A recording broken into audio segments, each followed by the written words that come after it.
One of the biggest recall efforts in democratic history. A sweeping campaign targeting 31 lawmakers in Taiwan.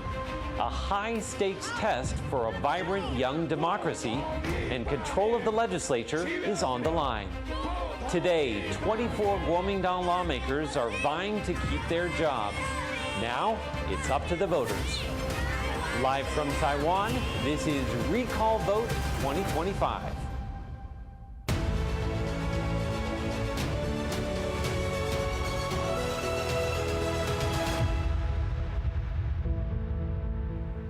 We're coming to you live from the TaiwanPlus Election Center in downtown Taipei. I'm Andrew Ryan. Now, the polls are closed and the votes are starting to trickle in. Joining me now in the studio is Leslie Liao, who is keeping tabs on the numbers. Leslie, tell us what viewers can see on the screen below. All right, Andrew, if you're following us at home, viewers there can see on their screen is a bar with 3 numbers. Each one is very important to this recall vote. I have a bigger version of what you're seeing at home, and there are 2 agree and disagree. So this basically means I agree to recall the lawmaker or I don't agree to recall the lawmaker.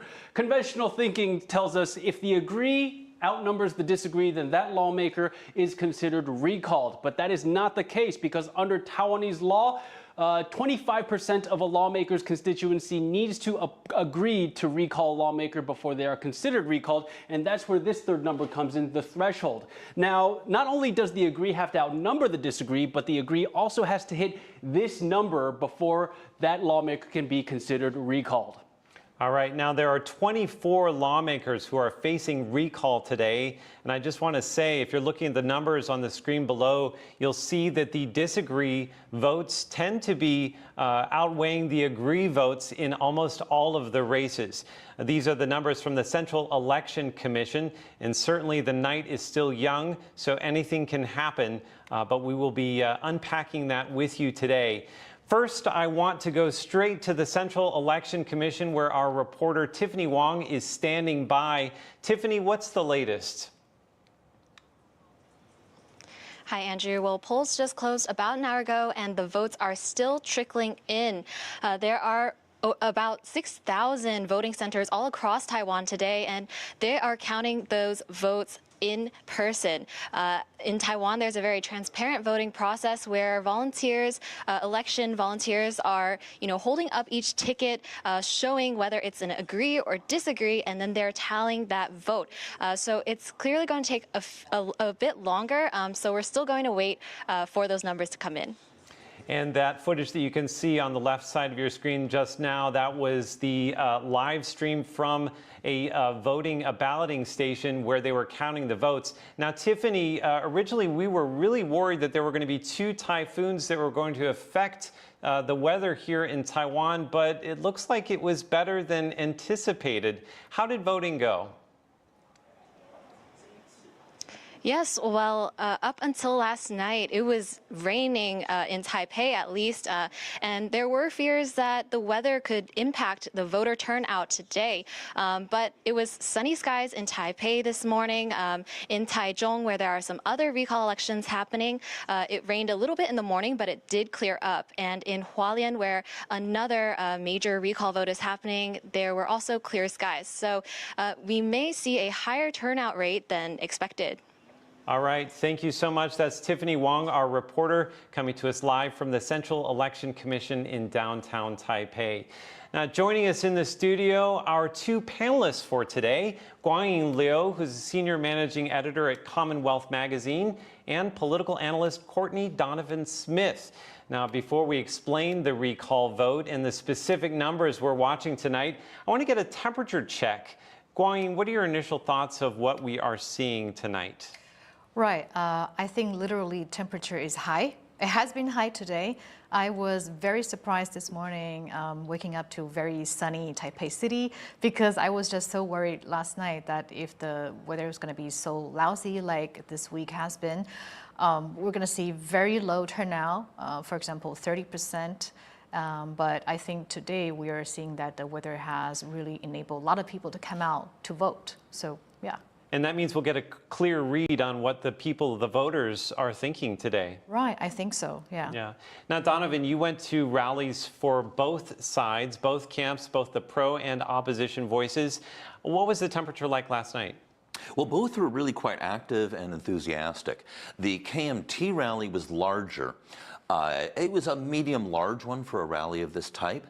The crowd was very enthusiastic, a lot of flag waving, and so I think that it was a successful rally.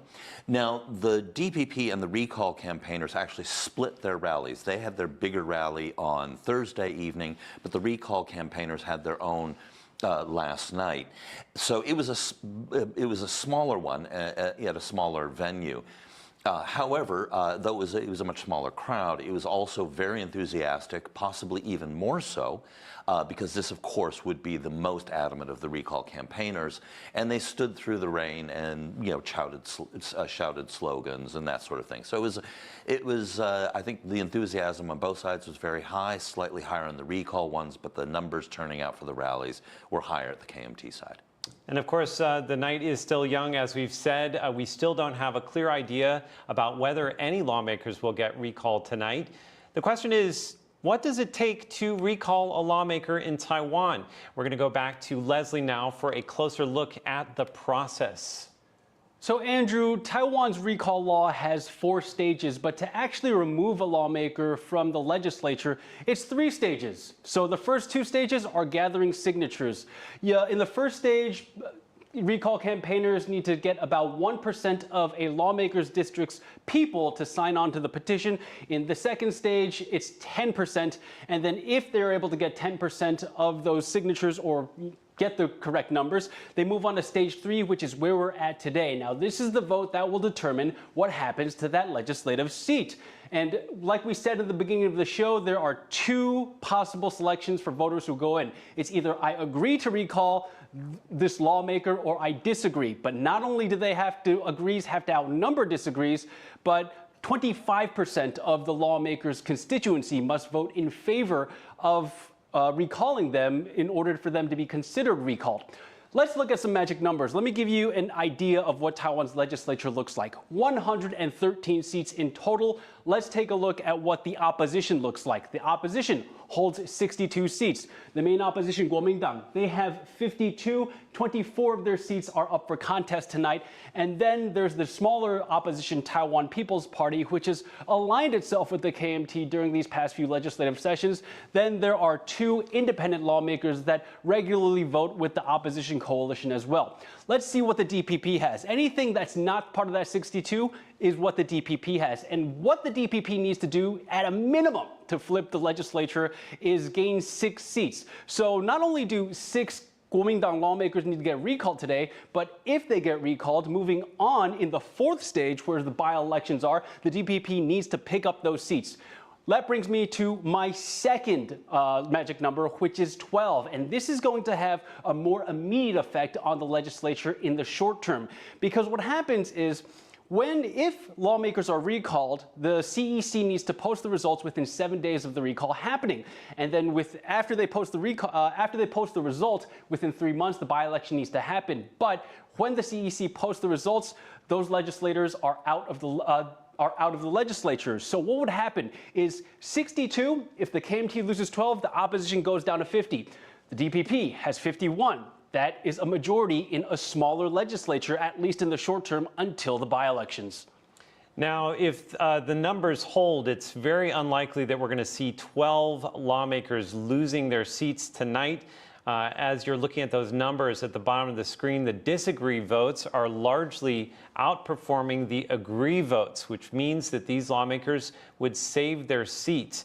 Now, Donovan, I understand for the people hoping to change Taiwan's legislature, it's also not enough to simply recall 6 lawmakers. It's also important to look at what districts they are in too. It matters what districts they're in. Can you tell us a little bit why that's the case? Yes, I mean, it's important to keep in mind that in all of these cases, the voters in these districts elected KMT lawmakers to represent them.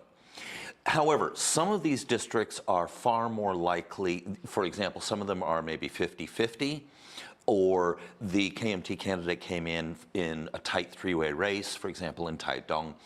And so what you have is that some districts, if the lawmaker is recalled, that means they have to immediately vacate their post, and then new candidates are found for the by-election. So some districts are far more in play than in others. There's quite a few of these races where even if the incumbent is recalled, that district is still very likely to return a KMT politician. Now, Guangyin, you are a registered voter. You went out and voted this morning, yeah? Yes, that's true. My district is Neihu district, so I traveled back home through heavy traffic today to cast my vote, yes. A heavy traffic, which suggests to me that perhaps a lot of other people were also traveling home to vote. Now, in Taiwan, you actually have to go back to the place where you're registered in order to vote. There's no such thing as mail-in ballots or things like that. No, yeah, you have to travel. So I have so many colleagues who have traveled to their home cities like Kaohsiung, or not Kaohsiung this time, but Hsinchu this time to cast their votes. I have to say, I also have a friend who came back to Taiwan from the United States to vote in Taidong in this election, which I think is real dedication to come back for a recall vote. But I think it's interesting. This is a symbol of Taiwan's democracy, this willingness to go out and vote in elections. Are you surprised that so many people are voting today? Right. So as I mentioned, I think weather really played a big part. But you said your friend came back from the States to vote in Taidong. I read a news segment in the morning saying that a family of doctors, they came back to Taiwan to vote, and it's a family of 20 people from the U.S. So dedication and yes, massive resources as well. But I just think that well, today, what I was really surprised by was the large number of disagree, because I just thought initially that people who are not in favor of this election, they would just maybe stay home. But I felt that maybe the disagree camp people, they felt that this is really dangerous. They have to really come out and save the people they have voted. And I think the weather really helped, because we know that, I think from statistics, the supporters of KMT, they tend to be maybe a little bit older. So I think nice weather does help with their willingness to come out and vote. Now, the million-dollar question tonight is, what are voters thinking? We sent a reporter out in Taipei, Taichung, and Hualien to get the word on the street. Have a look at this.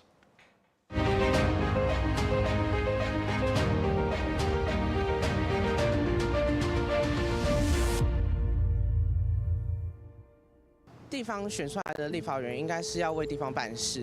那如果这个地区的民众他对于这个立委他所做出来的政绩或是改善或是措施，并没有达到满意的需求，甚至是跟他们意愿背道而驰的话，那我相信这些民众去投下同意票是没有问题，完全没有问题。我会投反罢免吧，因为我觉得台湾现在已经被搞得太对立、太仇恨了，然后一直被带风向，然后很多东西都被控制住了，所以我希望台湾可以好好的去想一想，到底是谁在操弄仇恨这件事情。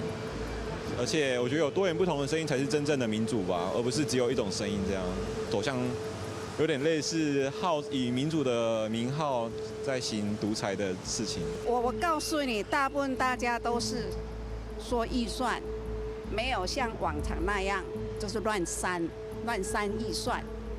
像一些什么什么删那个什么房租啦，就是跟他租的啦，还有一些什么补助啦，他们都不知道在删什么啦。这个是我们最痛恨的，我们最不能够接受的。因为民进党太过分了呀，包含说现在目前史上最高预算，可是还是嫌钱不够花这样子呀，所以说真的。那现在又是一直说别人中共同路人，已经没有其他招了呀。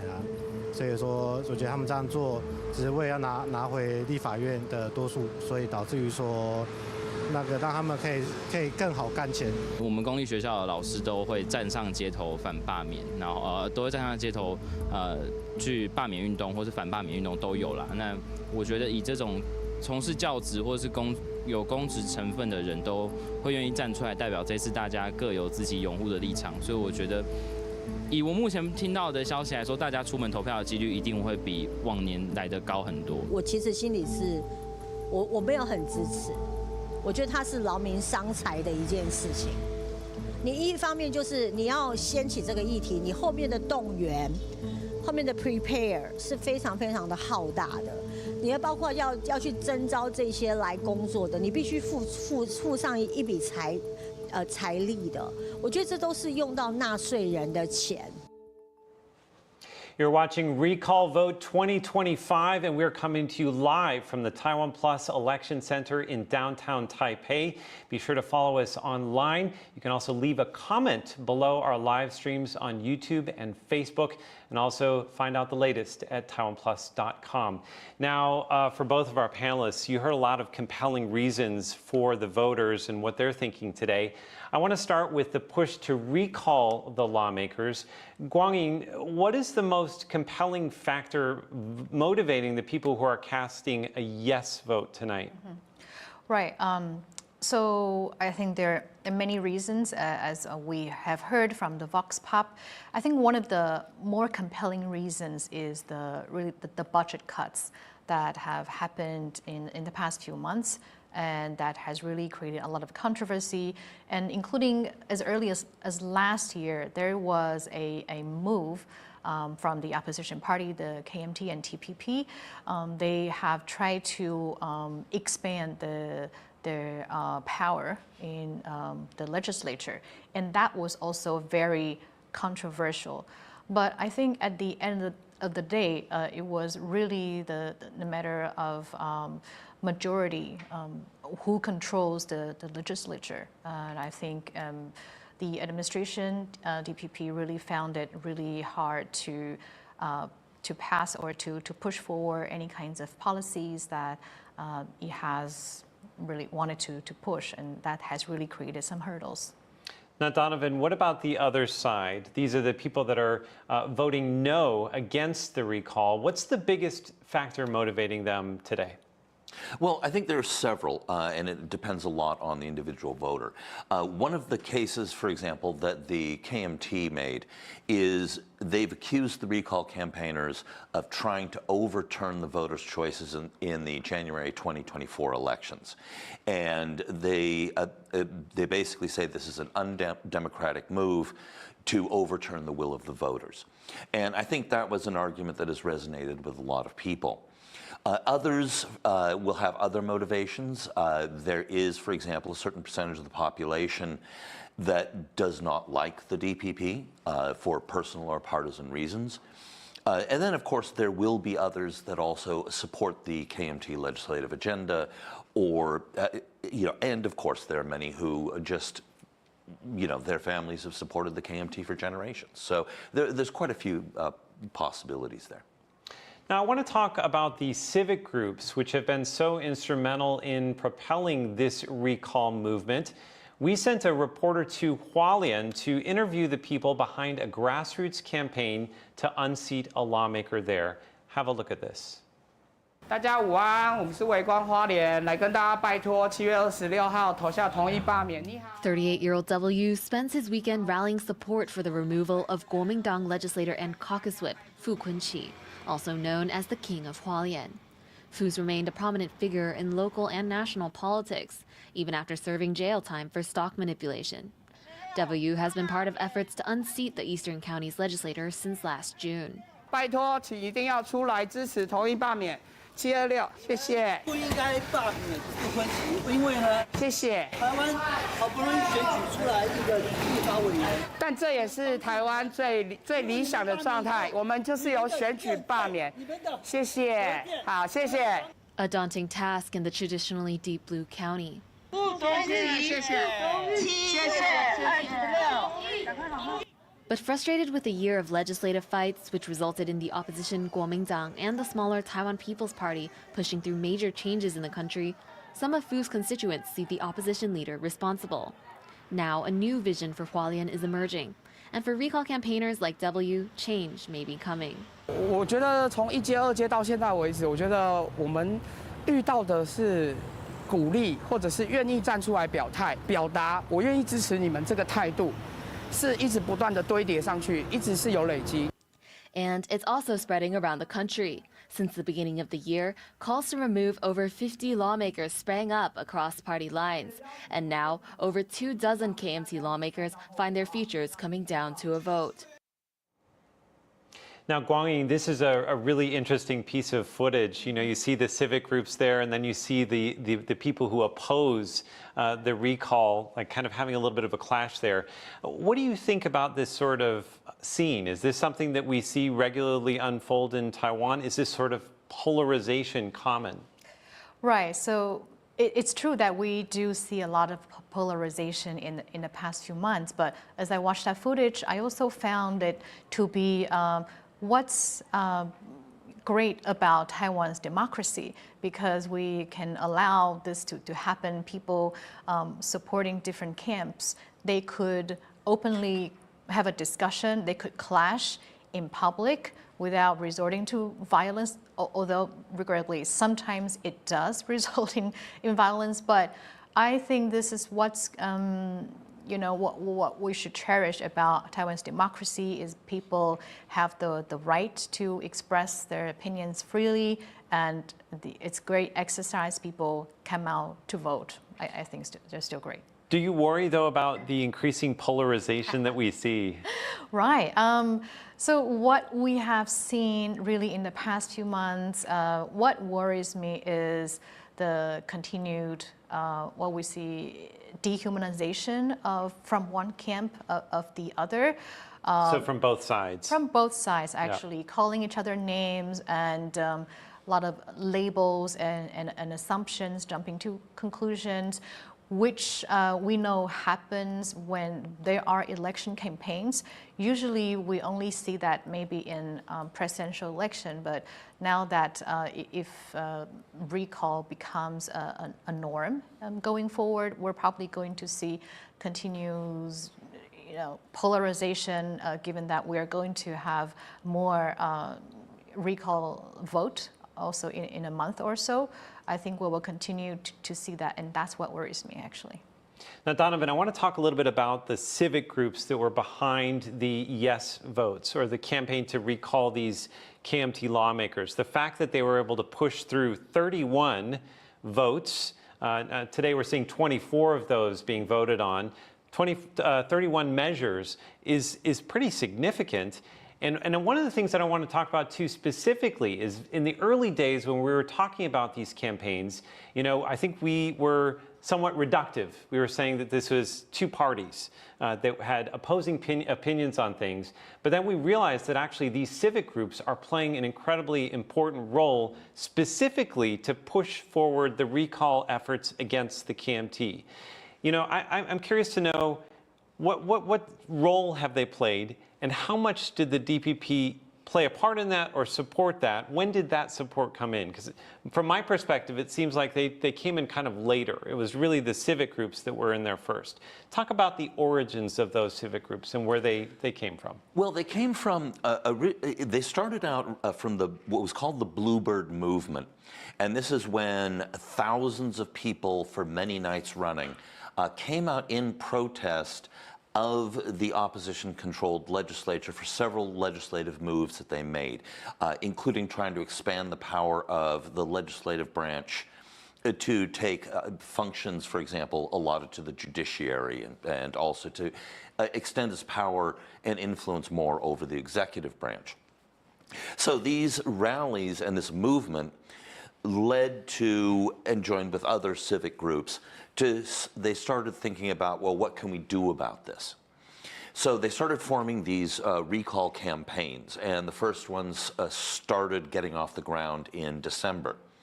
Now, there were some individual people, for example, Ke Jianming, who's the head of the DPP caucus. He came out in early January supporting the recall movements. But the party itself kept its distance. My suspicion is that they were concerned that this would look like they were trying to overturn democracy. And so the party was very slow to back these movements, very much in contrast to the KMT, but theirs were in response to these recalls.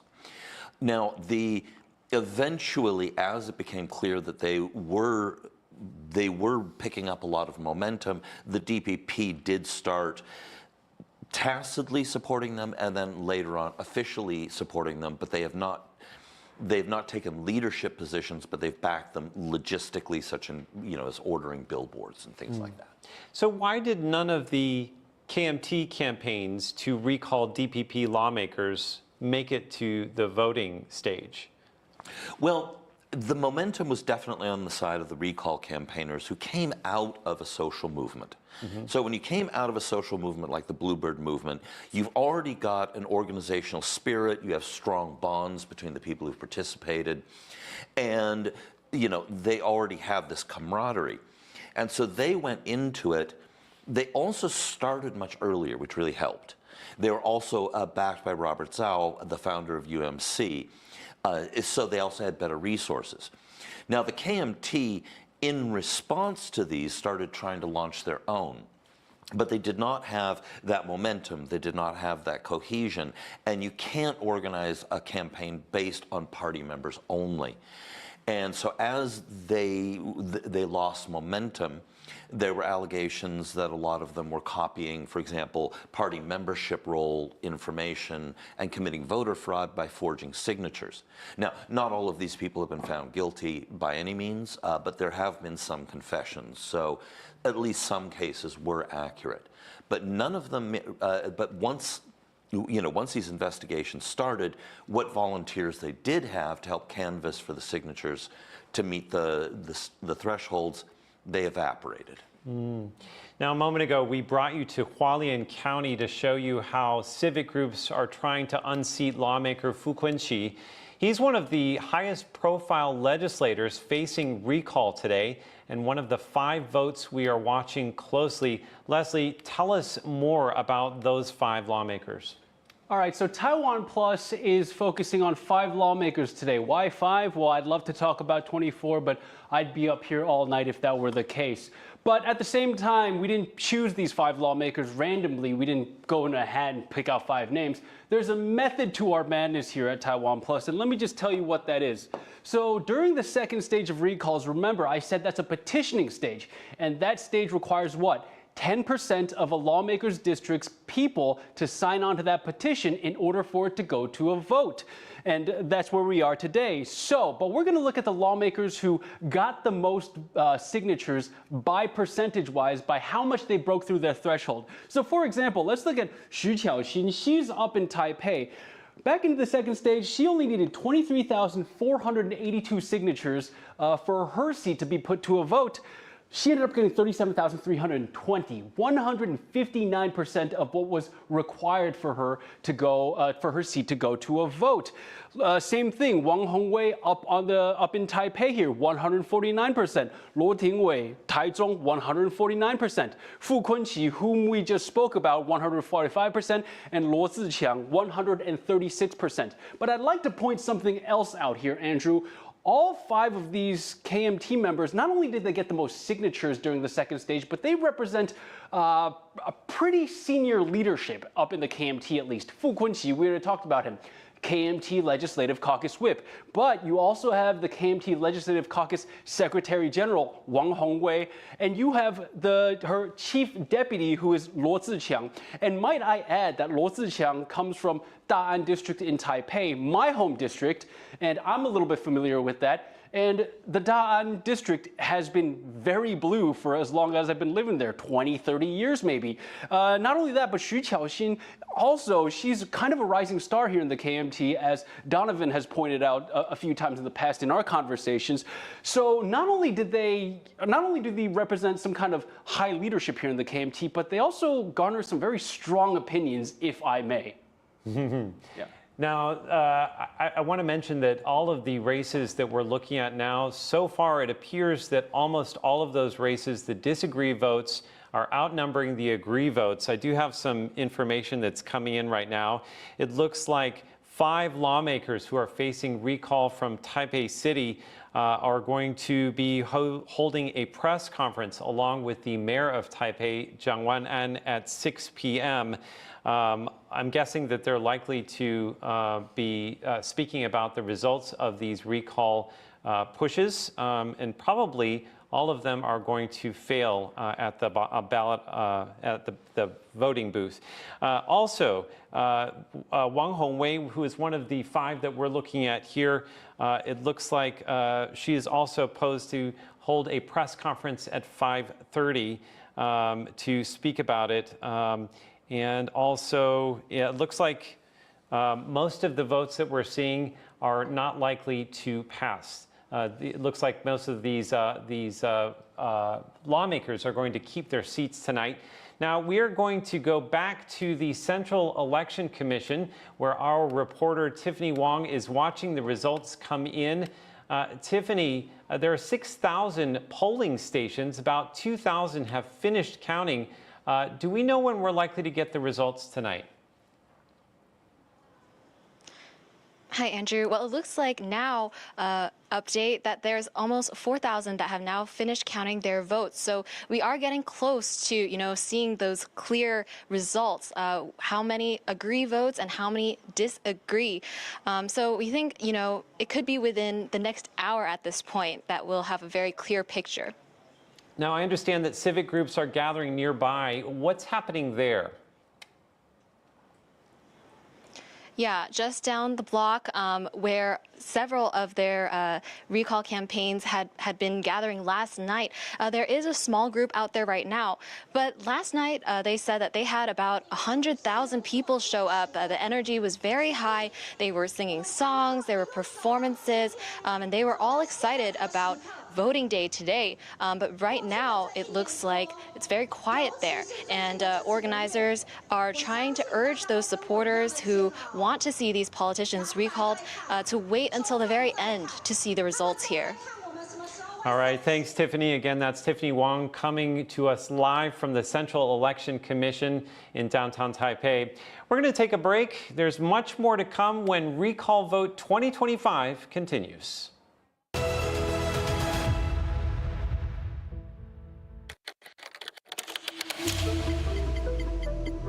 How does Taiwan stay on the forefront of innovation in a world of uncertain tariffs, wars, and shifting geopolitics? Get answers and more, from award-winning programs to exclusive Mandarin dramas. Download the TaiwanPlus app to any device today.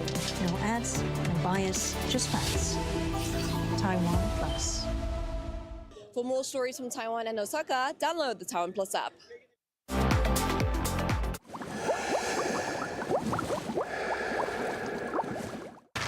In the face of adversity, the power of truth. A roadmap for a just and open world, charted by the freest country in Asia. Taipei for TaiwanPlus. TaiwanPlus News, a voice of freedom in Asia. Start your weekend with a cup of coffee and a moment to reflect on what happened this week. Hello and welcome. We've got you covered, from defense and politics to high tech and the arts. Not just to Taiwan, the whole world is watching. You make the coffee, we make the news. Here's what happened on TaiwanPlus.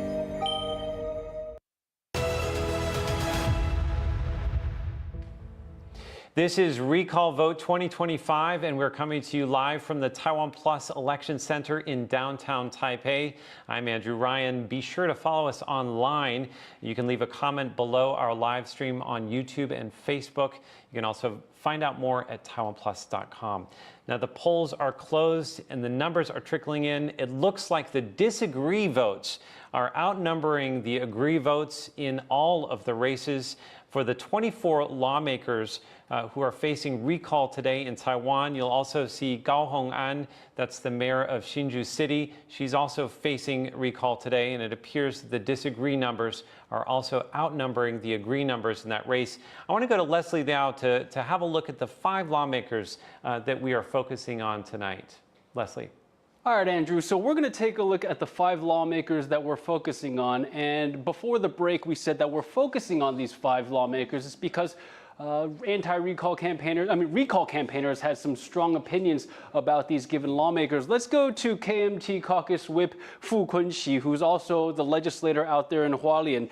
As you said, Andrew, the KMT is kind of on a roll here. 31,000, close to 32,000 votes agreeing to recall him, but 43,000 disagreeing to recall him. So as it stands right now, it doesn't look like Fu Kunqi is going to be recalled, but the agree still hasn't hit the 25% threshold. So this is kind of a double negative here. Neither of the conditions have been fulfilled to recall Fu Kunqi. And these numbers, I should add, actually, if you're seeing Fu Kunqi on the bottom bar over there, but you say, Leslie, the numbers are different from the board over here, I will say that stick with the bar numbers because those are from the Central Election Commission. These numbers up here are from our partners over at CTS, and they come in a little quickly, but for the most accurate numbers, go for the CEC. This is just a reference. Let's go over to the next legislator I want to talk about, Luo Tingwei in Taichung. Now, this is a bit of a closer race, still has not hit that threshold. His threshold is close to 70,000,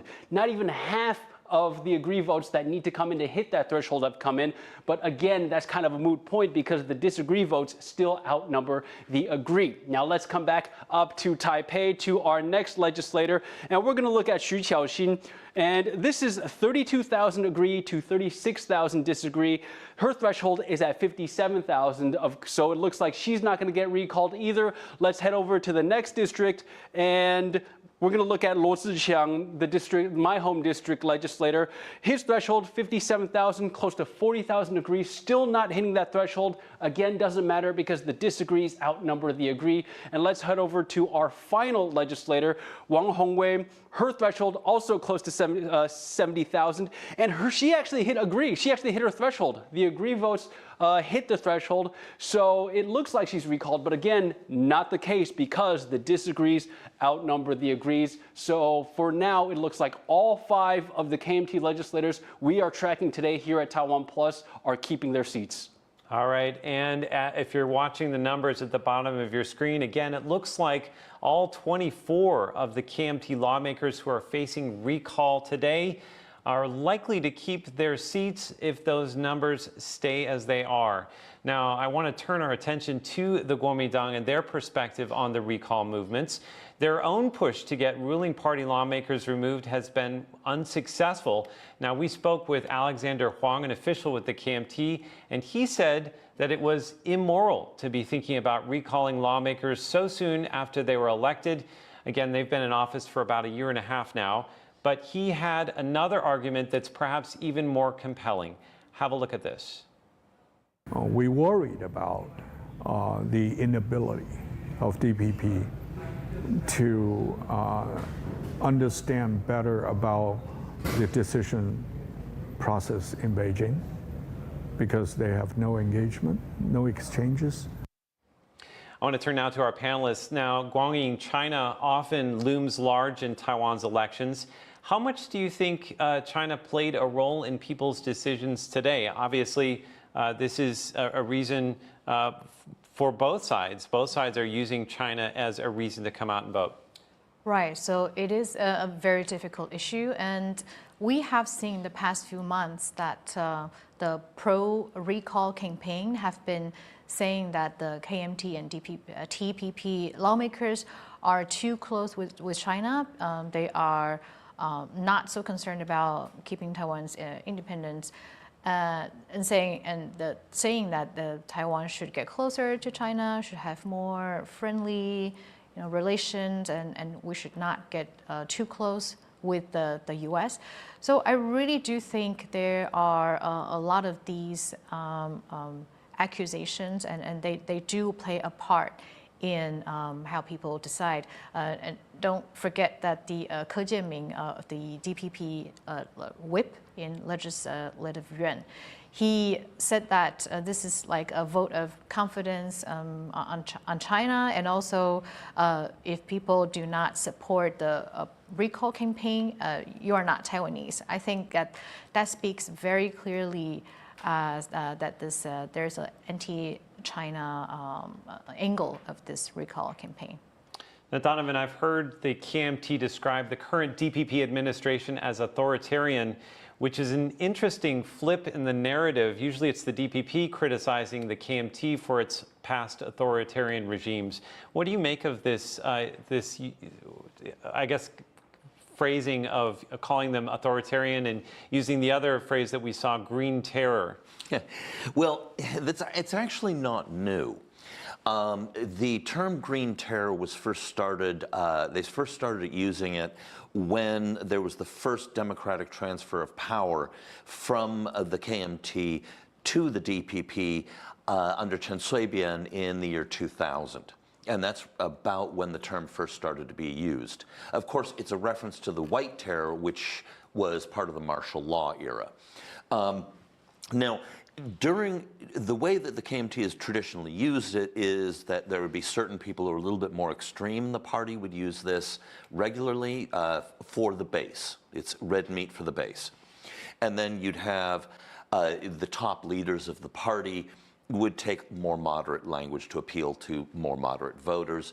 The unusual part in this case is that the KMT chair in this time was using terms like the DPP is more commie than the commie, more fascist than the fascists. So the new part is that the very top levels of the party are using it. I want to go straight to the images that you're seeing on your screen there. This is Wang Hongwei, a lawmaker from Taipei City. I'm wondering if we can get sound on that and have a little listen to what she is saying tonight. 中山区还有我们北中山区的选民的智慧，而且他们愿意 thinking the wisdom of the voters in her district. 机会，也愿意信任王宏威。那当然，我会继续的加倍的努力来回报大家。好，所以不管我们在立法院的问政，还有我们在地方的服务，还有我们对于基层跟社区的关怀，哈，我们都会加倍努力。 那第二点，我真心真的要感谢，像站在我旁边的我们的，像我们中山区的后援会啊，那我们陈朝南总会长所领导的，还有我们这么多位的里长啊。 She's thanking all of the people that work along with her in her district, the neighborhood chiefs, 还有志工们，在这段时间大家都知道，我们从来都没有在暑假选举过。 那他们真的是不管是在烈日下，或者是在下大雨的状况，那他们都努力的帮王宏威来拉票。那这段时间我非常非常感谢他们。如果没有我们的团队，还有我们的后援会，还有我们的里长跟我们的志工的话，王宏威没有办法通过这次难关。所以我非常非常的感谢他们。那第三点。 我刚才呢也跟我们台北市党部的主委黄吕锦如主委，他的先生啊黄秀庄理事长也通过了电话。那当然他第一时间也是对我发出祝贺啊。 So she's talking about the people who have called her and congratulated her. Now we are actually going to go back to the Central Election Commission now, where our reporter Tiffany Wong is watching the results come in. Now, Tiffany, what is the latest with the vote count? Hi, Andrew. Well, it looks like things are just about wrapping up here. Out of the 6,000 polling centers, almost 5,000 of them have now finished counting. So those numbers that you're seeing are getting closer and closer to what will be the final results for the election today. Now, I'm curious, Tiffany, do we know for sure, have they announced that any lawmakers are definitely keeping their seats tonight? It certainly looks like the numbers are heading in that direction. Have we gotten any sort of official announcement on that? There has not been an official announcement yet, but as you said, it does look like most of them have those disagree ballots are higher than the agree. So that would mean that most of these legislators, if not all of them, will be keeping their seats. All right. Thanks a lot, Tiffany Wong, coming to us live from the Central Election Commission in downtown Taipei. Now, this mass recall movement is one of the biggest coordinated efforts in democratic history, not just in Taiwan, but in the world. I want to talk a little bit about what that means for Taiwan's democratic development. First, a look at the path we've taken to get where we are today. For years, attempts to recall higher-level officials failed because it was difficult to meet the high thresholds for signatures and voter turnout. In 1994, anti-nuclear groups launched recall campaigns against several lawmakers who were in support of building a new nuclear power plant in northern Taiwan. The campaigns were put to votes, but ultimately failed. Another small wave of recall campaigns targeting lawmakers was launched in 2014 after what's known as the Sunflower Movement. That year, hundreds of students occupied the legislature to protest a controversial trade deal with China. But once again, none of the campaigns were successful. Things started to change in 2016 when the law was amended to make it much easier to recall officials.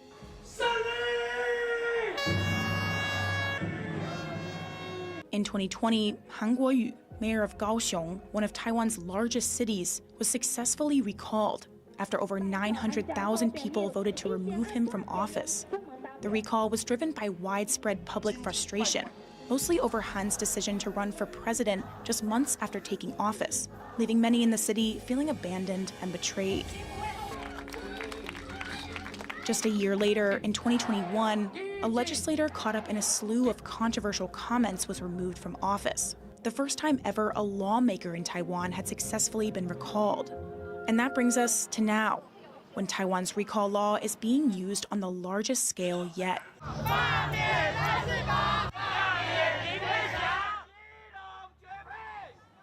You're watching Recall Vote 2025, and we're coming to you live from Taipei. Now, in just a moment, we may be getting some footage of Hualien, where Fu Kunqi, the lawmaker there, it looks like he's already taken the stage and he's talking to his supporters. Let's have a listen. 能够依然在全世界的民主浪潮中，依然是一个宪法的法治国家。 So Taiwan is still a country where the rule of law is in place. 举国的压力都在花莲。 我要特别感谢 the pressure has come down on Hualien. I want to thank all of the constituents here in Hualien and all of the volunteers. 我们面对这样的21世纪，从来未曾发生过的这样的政治的洗礼。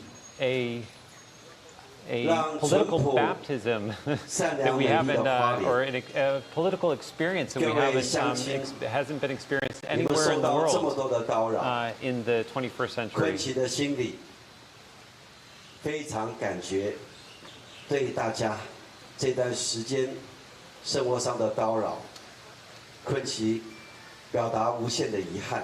And I regret the impact that it's had on the daily lives of everyone.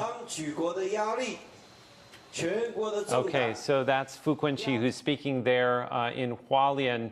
Now, I wanted to talk a little bit about the recall movement, which looks like it's now failing for all of the 24 lawmakers who are up for recall today. What does this say about democracy? Now, Guangyin, of course, you've experienced the entirety of Taiwan's democratic development, which I think you can chart from 1987, the end of martial law, through the first direct election of the president in 1996, to the change of political power rule here in Taiwan. Did you ever imagine you would see a recall movement to this degree, perhaps one of the largest in the world, taking place in Taiwan? No, not exactly. I have never really imagined that. But I think, You know, what's great about Taiwanese people is that it's like business. I'm a business reporter, so I see this entrepreneurship in Taiwanese people. We could always take something and we take it to the extreme. So I think maybe this is the case with democracy. And not only do we have presidential elections, we have 1 or 2 recall votes. Now we have 31 or even more of them. I would say this is an exercise in democracy. It's really, I would say, a remarkable exercise. And that right now we're seeing the numbers, and I think in one way or another, the people have spoken. And I think this is in line with a lot of the opinion polls results that I checked in the past few months. Almost all of them indicated that there are more people who are against the recall than there are people who are for the recall. So I think today we're seeing the results of that. Do you think this is a sign of a young democracy or a mature democracy to be able to hold this sort of mass recall and then deal with the results? Right. I think it is actually the traits of a pretty mature democracy, because we see that there's a lot of transparency. There is also a very close scrutiny from all sides, local media, international media as well. And all eyes are on Taiwan, and people tend to be they have pretty high faith in the process. And I don't think anyone would be crying foul of the process, or for sure there are going to be some hiccups in the process, but I think in general people are going to trust the outcome of the polling after today. Donovan, if this is a test of Taiwan's democracy, what grade would you give it today? I'd give it an A, because fundamentally what this came down to is, I guess you could call it entrepreneurial democracy. I mean, in a democracy, each side will use whatever tools they can get their hands on. And so this was an example where these, I guess you could say, entrepreneurial groups went out and tried to use this tool within the democracy to try and, make changes, and it didn't work. So, this is democracy functioning as it should. In other words, the voters came out, and looks like from the numbers so far, they've delivered a decisive verdict. So I want to talk a little bit about the impact of today's mass recall vote. How is this going to impact the KMT moving forward? Do you think that they will be emboldened by this? Very much so, because we were just looking at the process of the history of recall, and we saw that in 2016, that was a decisive year when the recall was made much easier than before. So I was just thinking, if that the end result really showed that none of the KMT lawmakers have been recalled, it means they still have the majority. And if I were them, I would probably be thinking about changing the recall law again to make it not as easy as now, maybe raise the threshold or required to make the case or to go to the voting booth.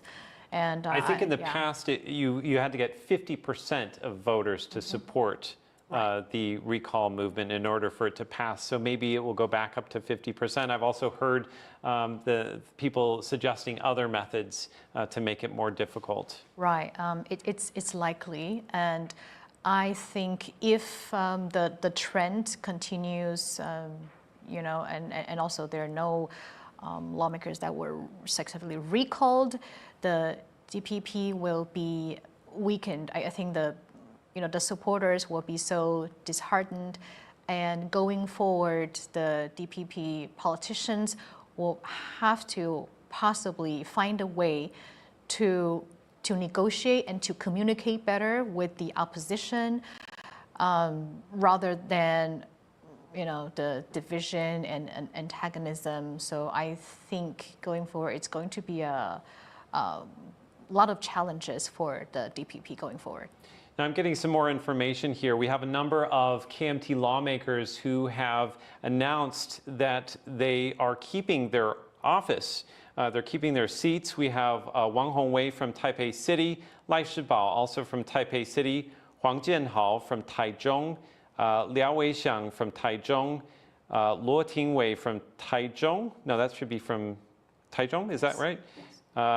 And also we have one more here, Huang Jianbing from Taidong. Now, two political parties have also announced that they're going to be holding press conferences. The DPP is going to hold a press conference at 6:30 p.m. tonight. And also the TPP is going to hold a press conference hosted by the party chairman Huang Guochang at 7 p.m. tonight. So we're expecting messages from all of these different people here. And it looks like we're also getting images from the DPP rally, or sorry, the Pan-Green rally, which was supporting these recall movements. And it looks like a lot of people have cleared out. At this point, we can see those images now on our screen. Now, some are saying that these recall movements, or the push to recall people, is a sign that Taiwan is more polarized than ever. Others are saying that Taiwan was more divided in the past. What would you say? Are we seeing more division in Taiwan society than we saw before? My personal feeling from on Facebook, I really feel that there is more division. But I think maybe a better way to put it is that our political environment is getting more and more fragmented. And it is not a unique situation for Taiwan. I think it's really all over the world. People are increasingly trusting their circles we have 同温层, right? Yeah, the silos, right? Yeah, we have those echo chambers, and we are, because of algorithm, we're only seeing posts that we agree with. So I think people's opinions would tend to be reinforced by what they read and then what they retweet and share, and they would have this conception or sometimes misconception that their opinions are representative of a wider public. But because of this fragmentation, I think it's getting more and more difficult to really gauge the general temperature of the public. We only have a couple minutes left. I definitely want to talk about where this recall movement leaves the DPP. Where do the civic groups and where does the party go from here? What's the impact? Well, I mean, obviously this is a big rebuke for them. And I think the big takeaway here is that the recall laws will no longer be used in this way, because this is not what the recall laws were originally written for. They were written to provide citizens with a way to remove a particularly bad politician. And this was the first time it's been used on a mass scale against a party. And I think that the DPP, I mean, this is led by the recall campaigners. They are now utterly defeated. I think the DPP is going to take this as a big rebuke. And I think that they're going to have to do some serious soul searching on this. Your thoughts, Guangying? I totally agree with Donovan, and soul searching is really a good, a really appropriate phrase here.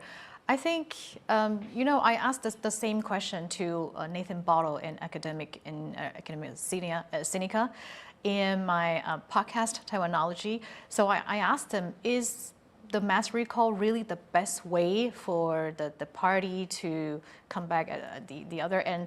He said that it might not be the best way, but it is one of the ways that's allowed by the system.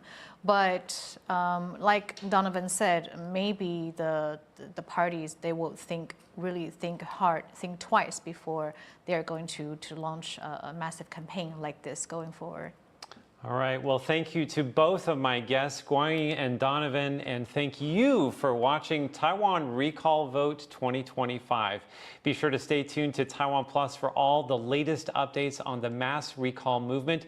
You can also follow us on social media, download the app, the TaiwanPlus app, and also visit TaiwanPlus.com. There's a lot more information on there for you to learn more about this historic movement here in Taiwan. On behalf of Leslie Liao and all of us here at Taiwan Plus, I'm Andrew Ryan. Thank you for watching and have a great evening.